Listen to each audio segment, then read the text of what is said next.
So Jax Taylor has given Brittany full custody of Cruz. And I actually think that is a good sign, isn't it? I kind of could have seen him going the route of being a complete asshole about custody. But this way, doesn't he have to pay child support? Because full custody, isn't that right? So I'm grateful that he's not going to be arguing about that. How do we feel about that? I think it's a good sign, but you know what? I always miss some very important piece of the puzzle, and you guys fill me in, and I'm like, oh yeah, I didn't think about that. But he filled out the forms incorrectly because he didn't have a lawyer do it; he did it himself, and so they've had to issue a statement. Someone did, a rep issued a statement, and this is what they said to Us Weekly. Jax and Brittany have already long resolved all matters related to custody of Cruz and will continue to work together privately for the best interest of their son, which remains their overriding concern.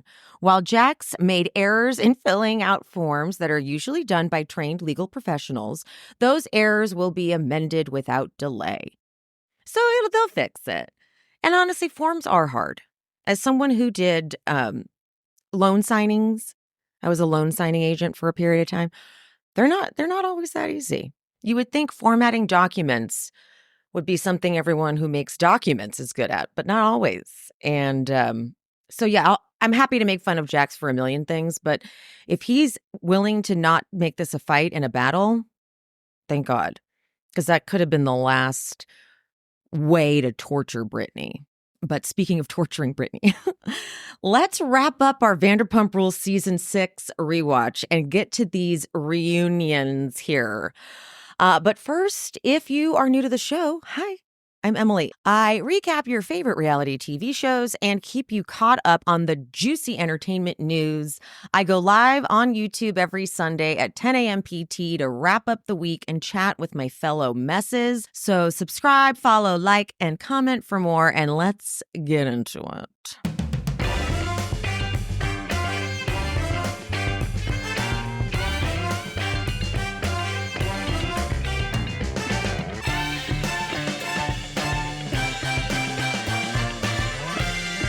All right, at this reunion, should we talk about the looks? Let's talk about the looks just because I want to be shady. Sorry. But Britney's. Not only was the dress an odd color for her because she's so tan, like she's got one of those naturally tan complexions and skin tone.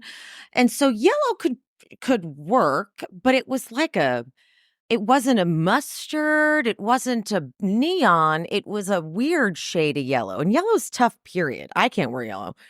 But she could have pulled it off. But then the makeup. The makeup was so heavy and like it didn't accentuate any of her beauty. It was like the colors. Oh, God, it was bad. Jax looks whatever. Let's talk about the women. Ariana looks fab. I can tell she got a little lip bump, a little lip filler bump. She looks wonderful. Scheana actually looks incredible. Her makeup looks gorgeous, like stunning. Lala looks good. This was like the last time I thought Lala looked okay because then she just does start to go a little bit too heavy on like filler and things that change her face. And I just think her face is so fantastic. And she starts to kind of like you want to accentuate. And it's like I have work done. Like I have filler and I just got filler around to plump up where my laugh lines were. No, that's not laugh lines. What are those called? Whatever the nasal labial flobita, whatever that fucking thing is. So I know how much work it does take to actually end up looking different. And so you got to know when to stop. I love my doctor. I shout her out as much as I can. Dr. Jessica over at Jean Rubenstein Dermatology in Studio City. She will never let me come out of there looking crazy. And when I went in most recently, I was like, I think I need to get more filler in the cheek because I was getting the lines again. And she's like, no, because it looks good. Like if we plump it up anymore, it'll make you look different. So then she just put them in through where the actual lines were. And so, but yeah, she won't let me coming out looking different. And I wish Lala had the same person because her face is just fabulous here. And I like this hair color. I like her look.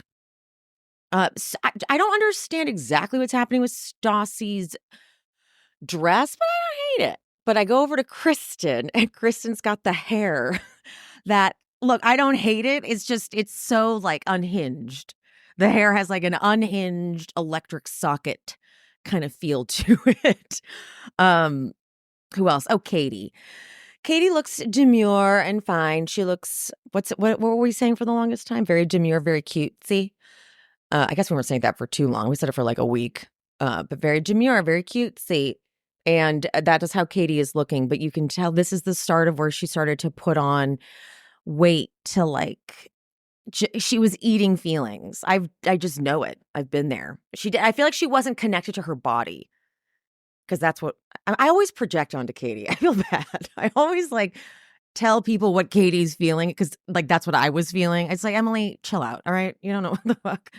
But I could tell that's where the weight is starting to change and come the following season. It's on. Katie looks fucking hot now. God, her look at the reunion this past year, that dress. Ooh. Okay. Let's move on from the looks though. Jax and Brittany aren't together. So we need to like figure that out at first. Like, okay, so you're together now, right? And Jax is, now I don't want to say that Jax is milking his father's death, but have we ever heard him talk about his dad? Have we? Maybe I have the worst memory in history. So maybe he has, and I'm just like choosing not to remember it. But when he was saying like, my dad's my best friend and I talk to him all the time and that was da-da-da, I'm like, oh, wow, I don't recall you ever bringing him up. So I am not taking away that the pain of his father's death is so real and so horrible, and like losing a parent, I haven't had it happen to me yet. Can't imagine. But this whole thing where like his entire being has changed because of his dad's passing. We know it's not real because next season 7, he's an asshole. And then season 8, he's an even bigger asshole. So it's like okay. So I want to preface this by saying I don't mean to be making fun of somebody's grief, but it still feels like manipulative and not authentic since we see him go right back to being an asshole next season. Even though he's trying so hard to have a good season because he like proposes to Brittany and he's trying so hard to be like the good guy, but like he can't help himself. So, but before they even get into everything, he turns to Brittany and goes, I just want to say I love you. You know, before this gets going, I just want to say I love you. I just wanted to say that. I'm like, okay, here we go. Andy asks Brittany about how she had sex with Jax. Like she went to Vegas to be single, but didn't even hook up with anyone, but then came back and had sex with Jax. And it's interesting because Lisa Vanderpump during the season, I remember her being like, you did what? No, that kind of thing when she found out. But now she's like, it's called reclaiming your spouse. It's very normal. I'm like, I don't remember you feeling like that before. But when she says it's called reclaiming your spouse, under his breath, Jax is like, she didn't need to reclaim me. You know, she always had me. Sir, Sir, this is where we're going to have a problem because you have to understand why she felt the need to reclaim you. You had sex with someone else. Let's not play completely stupid here. But he will. He's going to play completely stupid. But okay, I know I'm an awful person because Jax, when they talk about his dad passing and all of that, it makes everyone cry, even Andy. Why do I feel nothing at all when Jax cries about this? I mean, nothing, nothing. I got nothing. When he's sitting there crying, I just am watching, like observing, like, okay. And that's not good, right? That's probably bad, but I'm like, I don't feel anything. But every single other person did. Maybe because they could relate. I don't know, but I don't feel anything. So Jax talks about how he had people supporting him. The guys came to Florida. The girls came to Michigan. And Andy asks, which girls came to Michigan? Stassi, Kristen, and Rachel. And then Scheana chimes in, and if I could have been there, I would have. Put a pin in that. Put a pin in that. We will be returning to this. Okay, they talk about a ton of stuff. They talk about Patrick and Stassi and all these things, but I'm not going to get into all of that since it's like, it's over. We don't care. I'm just going to do the big points that kind of, like, you know what I mean. So the TomTom stuff Lisa thinks that she can play up this angle of like, well, they're junior partners, these idiots, these kind of like, she thinks that that's what we want to see, but Andy actually isn't letting her, which I found very interesting because Andy won't let her be like, well, they're junior partners. He's like, well, that's very emasculating. And she's like, well, I'm sorry, but and they all kind of are kind of critical of Lisa here because Lisa thinks she can pull off this persona. But as Tom does rightfully say, even though I think Tom needed to shut up, at some point, I don't know if it's right here or another time, but Tom does say, our name has some value. Like you're calling the place TomTom. So, and yes, it is. I'm like, oh, the irony that now I think she's trying to switch from TomTom to just have it be Pump. If you guys didn't see, first of all, there's a Pump sign right next to the TomTom sign. And there's been all these rumors that she's allegedly trying to just get rid of TomTom and make it Pump, which is interesting. Interesting. But Tom takes it too far here. He tries to criticize Lisa for spending as much on the opening, because he's like, well, when you say $100,000 is only worth 10%, Lisa's like, well, it's going to cost $2.5 million. And then he goes, it didn't need to cost that much. That's your choice. I'm like, yeah, because it's her restaurant and she's letting you buy in. But honestly, I do have to say, let me, when I really think about this, it's like you wanted to call the place TomTom and you wanted to utilize their name and their popularity, and you're making them buy in. You're making them buy into the restaurant. And I guess you could have called it TomTom and not had them involved, but like it's clearly about the Toms, So like, what the fuck? You would just like think that because she's using their name and clearly their whole like brand, that she would actually be having to ask them, like, is this okay? Can I do this? And will you can get a stake in it or something? I didn't even think about that until today. And I was like, wait a minute, that is true. They couldn't have called it TomTom and been like, no, it's about different Toms. It's like, it's about them. And you're like, bye, to be a junior partner, you idiots. And Lisa hasn't even cashed their checks. And then she thinks it's cute to be like, maybe I'll cash them when they least suspect it. Like, why? Let them know. Why do you find it funny to tease the poor? And that, by the way, that's a lot of money. But like, she so loves that. Like, when they least suspect it, just these idiots over here, just ruin their lives. Like, come on. I know you've been rich for a long time, but this is out of touch. So also happening at this reunion is the shift between Lala and Scheana, because when we last saw them, it was like my shishu and all that stuff. But they're not good. And Scheana thinks that Lala was really mean in her confessionals. The tone deaf comment was rude. Sorry, that's just funny. Because then they keep, of course, flashing back to her going, yo, yo, yo, yo, yo. Yo, yo, yo, yo, yo. Sorry, there's no getting around that, Scheana. Come on. I think Tom's even kidding. He's like, yeah, you even made fun of my trumpet. But he's like smiling because I think he knows, like, I know I'm not good at it. Does he know he's not good at it? I mean, he plays it at his concerts, and I think maybe he doesn't know. Huh. And you'd think a guy that brings his trumpet everywhere would be better after a while, but it's not improved. I can tell you that much. Andy asks what the rift was about between Lala and Scheana. And Lala, her whole speech about how, like, it's all about Scheana. And I'm tired of putting in 110% with a friend who's not going to put in the same. And Scheana goes, I apologize that while I was dealing with my breakup over several months and moving my entire life to another state, I apologize that I haven't checked in as much. Lala goes, when's the last time you asked how I'm doing? Scheana goes, it was a couple months ago. And Lala goes, yeah, after I confronted you about it. Scheana goes, no, actually, it was because you didn't invite me on your private jet because I was drama.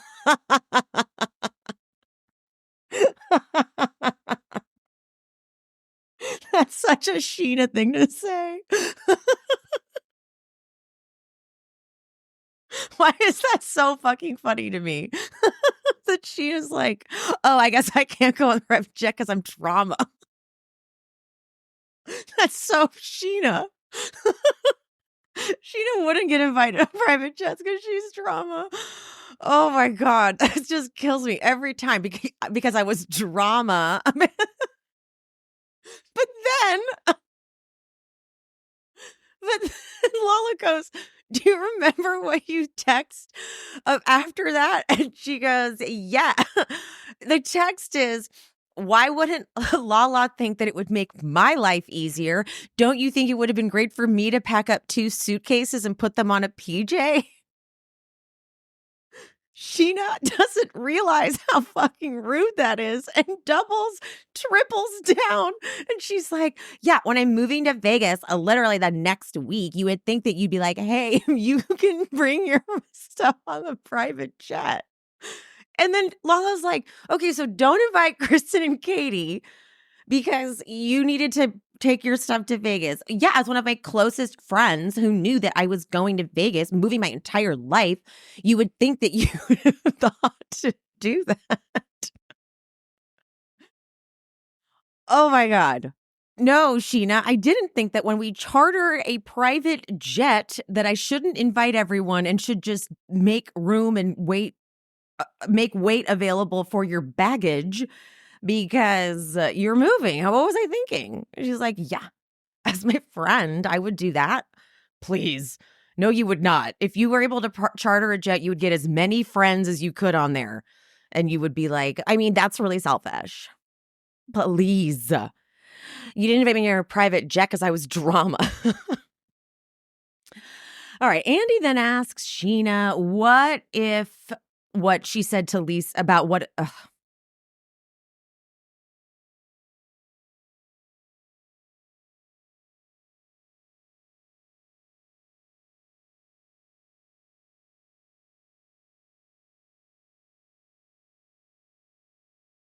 That Andy does then ask Scheana if what she said to Lisa is true about how she thought about Rob during her time with Shay. Now, we heard it all season. We heard her say it multiple different ways that she was basically just wishing she could be with Rob the entire time she was with Shay. But then she has to go like this. On the day of my wedding, someone brought him up and like asked me about it. And so, yes, on that day, I did think about him. On that day, sure. And then Andy goes, okay, how did you guys meet? This bitch starts her story with, when I graduated college. And we're like, oh, what? Why are we there? Instantly goes on, and everyone, they just pan around to everyone like, what the fuck are we doing? This is how Lisa cuts her off here. Sheena's like, yeah, like we went out, we had our first kiss at Disneyland when the snow fell and the fireworks went off. Lisa's like, can we get the shorter version of this? No, I'm just trying to say, why are you including that? He asked how you met. How did you meet? I got out of college, went to a club. He was the door guy at a club. Period. He was the door guy at the club. Stop. But no, we needed to hear the whole thing. Then Andy asks about the Rob Toca Madera rumor. She starts immediately crying. And then she says, I never meant to disrespect Shay. The thing is, he had my back. I'm like, you never meant to disrespect Shay? Girl, too many sound bites. Too many sound bites of you saying things like, I mean, yeah, like I prefer these meals I'm having with Rob to the TV dinners I had with Shay, or all the other things she said. So now she wishes she could take it all back because then Rob totally screwed her. And she's like, wow, I guess Shay wasn't so bad. Yeah. So Rob broke up with her 2 weeks after they wrapped. And I think that I can't tell if she said that he said this to her or if they just concluded this, but she says that he didn't maybe want to break up with her during filming so that she didn't have to do another like breakup storyline or something. Because then Andy goes, "Is that what he said?" And she goes, "Yeah." But I couldn't tell if I don't think she meant that. I don't think he would have said, "I didn't want you to have another breakup storyline." But if he did say that, ew. If he did say that, because the Toga Majera rumor was when he just pulled away, completely pulled away. Then they got to break the news to her. The rest of the cast is like, okay, sorry, girl, but Rob is texting Jax and texting Rand. And she's like, what? What? She's like, too many people talking at once. Hold on. But he was like, Rob was literally texting Jax and Rand. And then Lala says that Rob would make plans to go out with friends and not invite Scheana, and she'd be all bummed out and wouldn't come do whatever she was doing. But if Rand texts to say, hey, come out, he would come and he would drop his plans. Like he was a piece of shit. Scheana goes, Rob genuinely broke me. Genuinely, like my divorce was hard, but he broke me. She's going to bring up that divorce and how hard it was and how things are harder again. So put a pin in that. Put a pin in it. A pin in it. But yeah, Scheana had to really own up to how embarrassed she was. Like she got pretty fucking embarrassed. Andy throws it to Jax for running to the group to tell them all about what Rob said about how he doesn't say I love you or whatever. And Jax tries to deny it. Classic. He's like, no, I didn't. I didn't go running the group. They're like, you literally did. You literally came running to the group.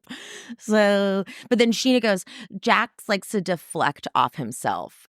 Jax responds and goes, deflect? You sit around and try to set her up on dates, which is so funny. That line, I'm like, so when she says deflect, that you deflect, you respond by deflecting. Do you see what you did there? Deflect? You try to set her up on date. So you actually just deflected. Do you see that? See what you did there? No? Cool. Scheana goes, that was after. Andy goes, Jax, what do you think about Sheena's claim that you were threatened by Rob because he's taller and more successful and better looking?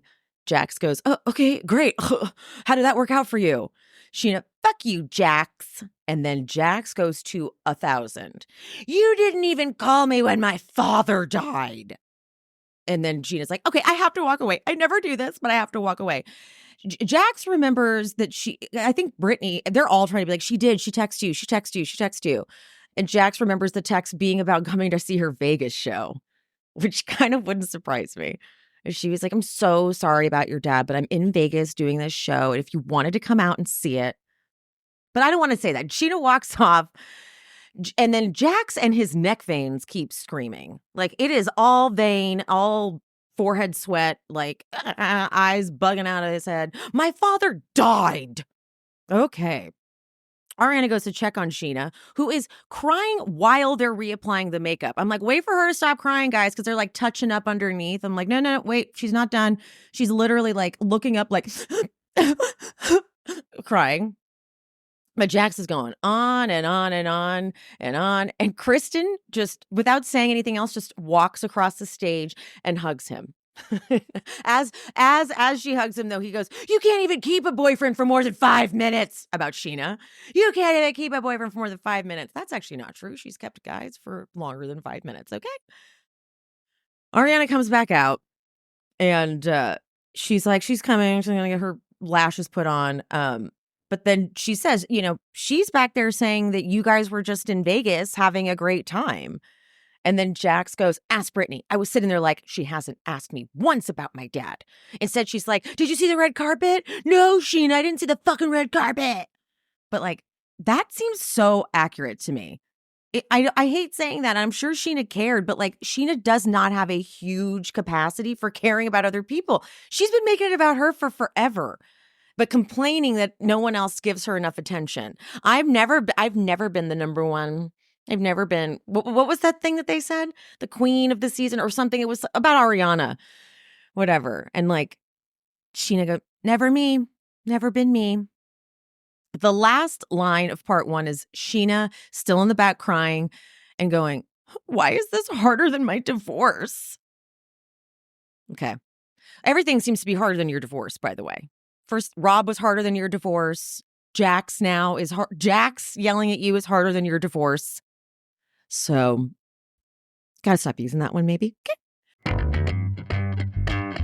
We just got through a wicked heat wave here in LA, and I had to have the window closed in the room that I keep my cat's litter box. And I was really worried it was going to start to smell disgusting, but it didn't because I use Pretty Litter.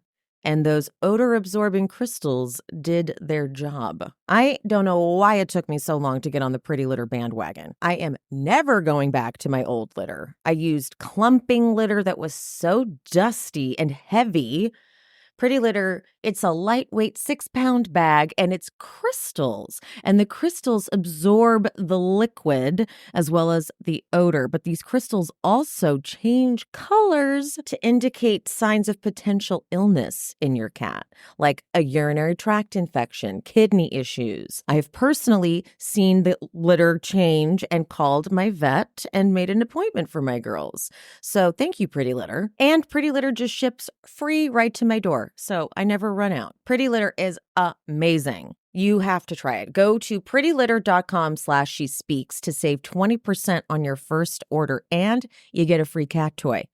That's prettylitter.com/she speaks to save 20% on your first order and get a free cat toy. prettylitter.com/she speaks. Terms and conditions apply. See site for details.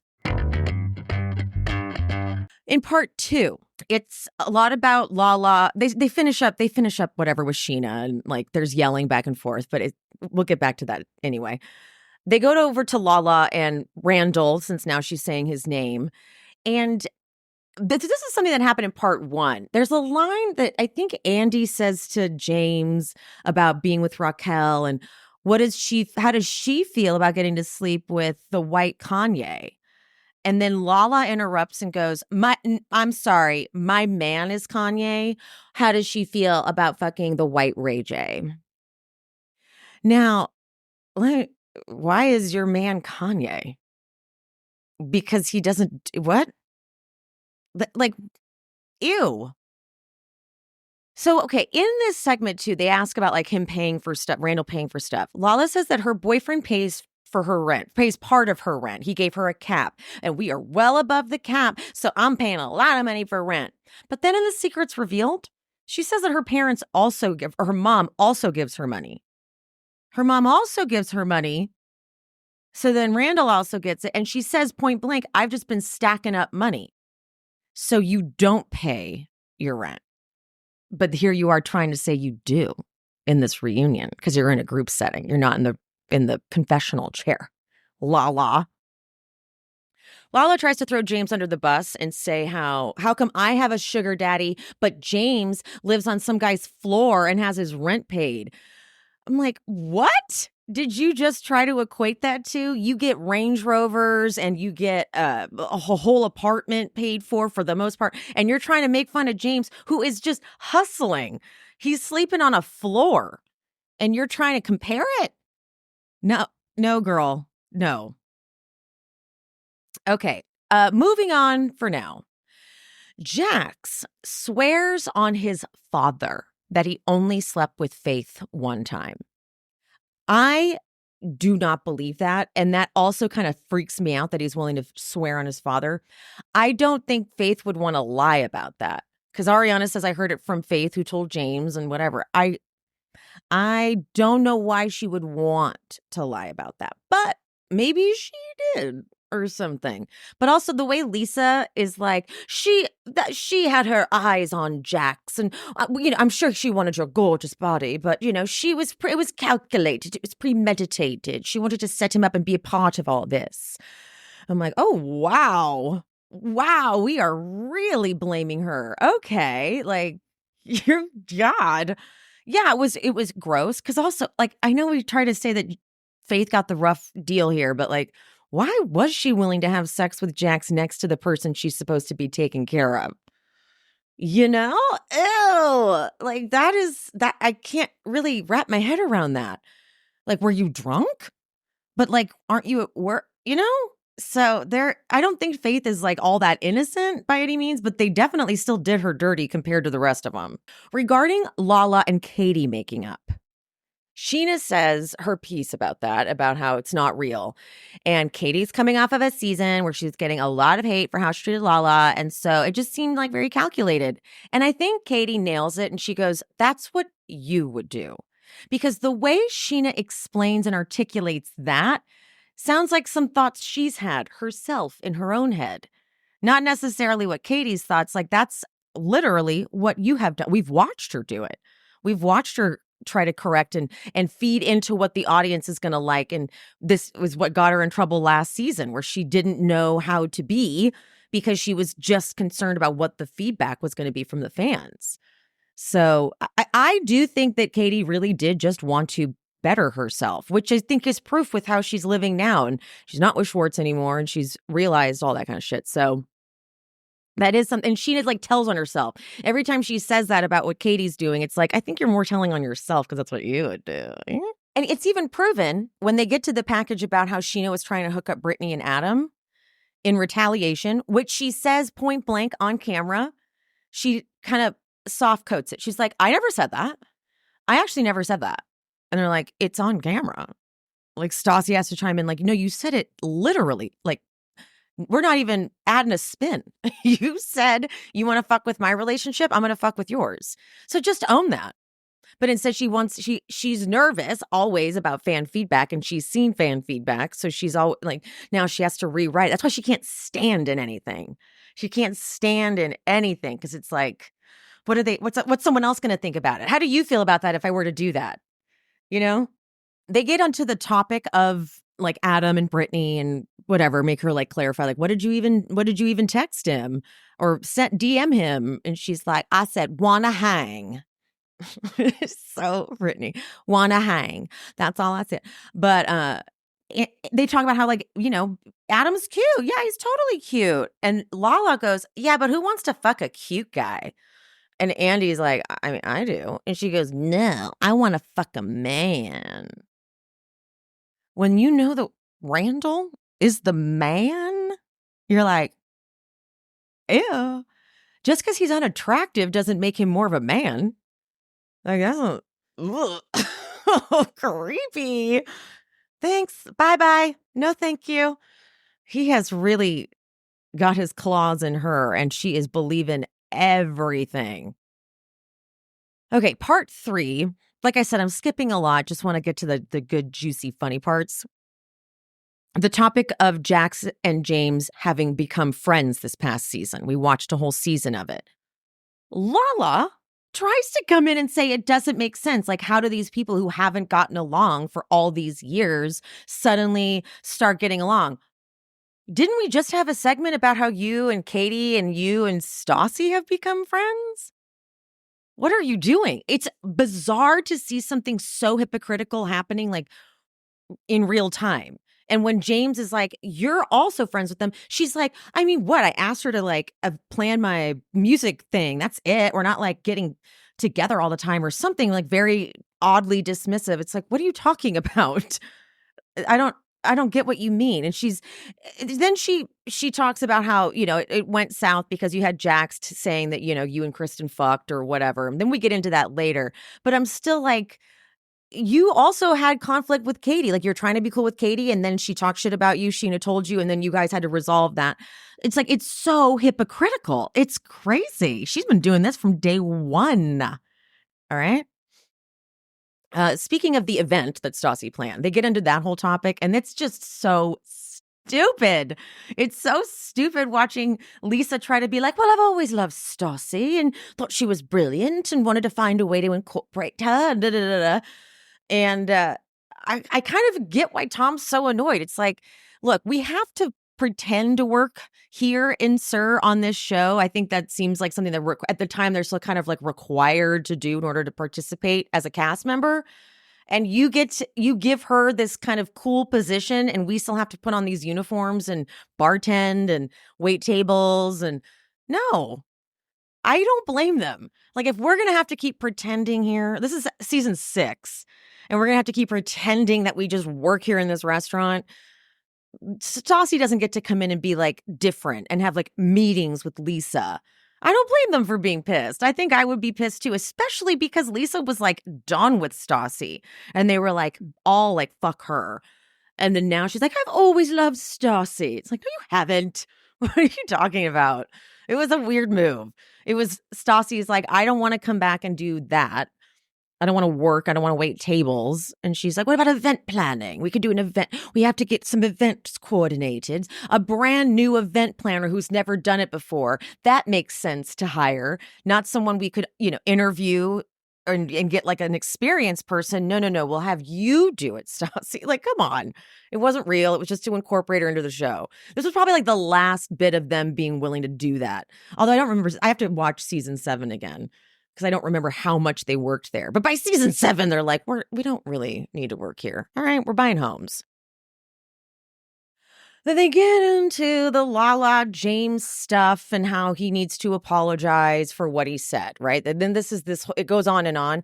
But Lala, when she walks off because of James, it's actually so lame and so unnecessary. I didn't remember how unnecessary it was. It was like, oh my God. I do get it though. In her mind, he's her only real friend. She's been his only real friend. And in her mind, she's thinking, why is he coming for someone I love? However, now that we know about Randall, it's like James was just saying what a good friend would say. Yes, no, he should not necessarily be called. Actually, I take that back. You don't just need to be saying like, oh, you fucked the fat man because he pays your rent. You didn't need to put it like that. But he could have been saying, I don't trust him. I think that he is playing you. He could have said that to Lala. So I guess he didn't need to be mean like that. But anyway, so Lala's gone for a period of time. They finally get her back. She sits down in the chair and then Andy goes, wait, why'd you walk away? And she goes, damn it, Andy, why you got to ask that? Why would he ask why you walked off? What else was he going to ask you? Of course he asked why you walked off. What? What the fuck are you talking about? Damn it, Andy, why you got to ask that? Because you walked off and held up the production. Huh? That's why. So why'd you fucking walk off? But James has to take so much shit for not liking Randall. Like the whole cast is like, we think it's because you have a crush on her still. And he's like, it's because he's a creep. But now all of you have hung out with him and all of you play poker with him and go on private jets with him. So you like him. But no, he fucking sucks. And so justice for James. Like they all kind of collectively as a group should apologize to him. Because they were like, you just have a crush on Lala. You have a crush on her. And he's like, it's not that. Have you met him? But they have. And he's lavish. He's giving them lavish gifts. And they're like, we love this guy. And I probably would fall for it too. Actually, I don't know. It's kind of tough. When someone is creepy like Randall, I'd be like, oh. But then again, I've literally never been on a private jet. So I don't know what that would do to me. Because it does sound very nice. All right, the topic of Jax and the Florida job and how he didn't even think about Brittany, how she would feel about it. This motherfucker is trying to play dumb. I misread it. Like, I had no idea. Like, I just thought she'd be on board. Like, why would she not? Like, what's my dream job? See, this is proof that you haven't changed at your core. No. You haven't changed because you should know that he was taunting and testing Brittany with that Florida thing. He didn't even end up going. And when Andy's like, so why didn't you go? He's like, oh, because leaving all my friends and everything, it's hard. Well, when you were talking to Brittany about it in the bathroom before you went into the dinner that night in Mexico, when you asked her why she would want to stay, you cut her off and said, but don't say friends. Well, no, we're not 5. All right. We're adults. Well, but now it's the friends. All right. But now you're going to deny it. Like I asked, I misread it. I'm sorry. I misread it. No, you were being a fucking manipulative psycho. All right. Period. They talk quite a bit then about like Stassi and Patrick and that final party or whatever. And then Andy goes and pitches it over to Scheana and says, hey, Scheana, what was it like for you to watch the way Patrick and Stassi, were together? And Scheana has to admit that she fast forwards through everyone else's scenes. I'm just really busy. I'm doing 2 shows a day or whatever she says. And yeah, I did. I had to binge like all 8 episodes. And they're all so disgusted by it. But it's funny because now we know that last season, Ariana went to the reunion having not watched. And Katie supported it. I do think maybe it's a little bit different because I understood why she didn't want to watch it. Was I a little annoyed because it would have given her more to say at the reunion? Oh, yeah. But I feel like Ariana just isn't there yet or isn't there anymore. She's like, I'm not going to argue and you're going to deny the facts that are on. I just am not going to do that. So I don't know if even if she had watched it, if she would have come like locked and loaded, ready to fight, because she seemed like she just was not interested. She was also in the middle of doing the Broadway run. That's hard to say. And I think she just wanted to like get this done and then get back on a plane and go back and finish, which, a reunion's a lot. A reunion is a lot to just put in the middle of your day. People dread reunions. Like so many people talk about how they just dread it all year long. So fine.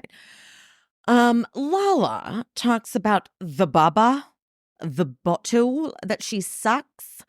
And she goes, I'm on a really low dose of my anxiety medication. Now, I was on Klonopin for years.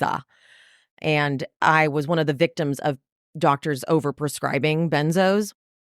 And if you are on an anti-anxiety medication, you shouldn't be drinking at all. If you're on a, quote, low dose of your anxiety medication, that means you're on it daily. You should definitely not be drinking. Alcohol makes it so much worse. That's honestly the big reason why I quit drinking, because the anxiety was so bad.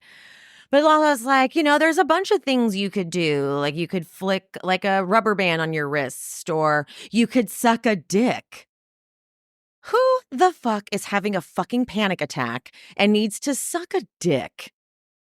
God, that's just bullshit. That is just not, it's just stupid. Not even a good joke. Is it a joke? I can't. And then she just justifies it with her damn bottle. I'm like, it just feels weird that you were cool with showing us that. Like, you shouldn't have shown us that. That should be something you only do in private. Don't justify. I'm on a low dose so I can suck a bob. All right. On the topic of the hook, like the James, Kristen, did James say he hooked up with Kristen type of thing? This whole segment, Kristen is so unhinged. And she has a reason to be, but she's so unhinged that even Andy's like, all right, we got to move on. Kristen, like, I get it. Like, the ripple effects were crazy. She threw a drink on James and whatever, but she's so over the top about it that it's like, even if you're right, you're just a lot. So we're going to move on. Okay? Because then Jackson's like, what do I have to apologize? Why do I have to apologize? Because you were acting like a fucking detective with the pillows and the whatever. I never said they hooked up. And then only do they flash back in this part. Not only do they flash back to the season where he's clearly saying that they hooked up, but the reunion, the very reunion we're watching, they flash back to that where he's like, I did say they had sex. Yeah, I did say that. So they flash back to those words that he used like a couple hours ago. And now he's like, I never said they had sex. No, I didn't. I never said that. Okay. They talk a lot about when Jax broke up with Brittany and all of that nonsense. And it gives Brittany a chance to be like, it was humiliating. That was almost worse than the cheating, because after a whole season of being with you and then I get dumped on camera, like, fuck you. But Jax, because, now he's got to pretend everything's going to be great. He goes, oh, yeah, there's no possible way I could do anything wrong to you again. And I think that's the big takeaway from the last part and the way this ends is even the final thoughts from Jax are, we'll definitely be together for the rest of our lives. I don't think it could get any worse. It can only get better. It's like an omen that he said that, because it's like, well, yeah, let's try mixing a kid in there. Let's see how that goes. It'll get worse. And then season 7, he's like such a dick in season 7. Yes, he proposes to Brittany, but it's like manic and crazy. So yeah, now they're getting a divorce, or they've gotten a divorce or whatever. But season 6, Vanderpump Rules, never change. It's been a fun journey. Thank you for all of you who actually tuned in. This wasn't the most popular of my episodes, but those of you who joined week after week, I really appreciate you. The one on YouTube too, the people who were commenting everywhere. I'm like, okay, good. People are watching or listening. That's good to know. But okay, now that we've wrapped that up, I've got so many other shows to be working on anyway. I'm going to be covering Roni. I don't think I'm going to do full intense recaps of Roni. I think I'll just do more like overall high key points. Because last season of Roni got a little boring. It got a little, so I don't want to pigeonhole myself and say like, I'm going to definitely do every week a full recap. So I'm going to make sure I chat about it. But still Salt Lake City, finishing up Orange County. We've got a month still at least left of Orange County, I think. And then I am going to be covering Tell Me Lies on the Patreon because I don't have enough time to actually get to it. And so if I do get to it, it will be just for the Patreon subscribers. And I think I'm going to be able to drop an episode this week. I think I can. Also Industry, I'm planning on doing an episode about Industry. If you are not watching Industry, it's so good. Now you have 3 full seasons that you can binge on HBO. You don't know what's going on. If you don't know anything about like trading and stocks and currency, whatever, all that stuff, it's fine because it's just a good show, good writing. And season 3 finale was unbelievable. I'll also be talking about that over on the Patreon only. And then on the main feed, I definitely will be covering the Menendez documentary, the Netflix one that's coming out, I believe next week. I can't remember the date, but that's dropping pretty soon. I think it might be October 6th, actually. So I'll be covering that out here on the main feed. And I think that's it for updates. Don't forget I go live every Sunday, 10 a.m. for the wrap up. I think that's it. Okay. Love you guys. Mean it. See you soon. Bye. Thanks for tuning in to She's Speaking with Emily Hanks. This show is produced, hosted, and edited by me, Emily, and brought to you in partnership with Cloud 10 Media. If you are looking for bonus content, check out the Patreon. The link is in the description. To show some support, you can hit that subscribe button and turn on notifications so you never miss an episode. Another free way to support the pod, please rate and/or review on whatever platform you listen. It's free, and it helps the algorithm or something. You can also head to buymeacoffee.com/shespeaks and buy me a coffee or 2. Make sure you're following me on all social medias. I am She's Speaking with Emily Hanks across all platforms: Threads, TikTok, Instagram, Facebook. That's it. Thank you guys. See you soon.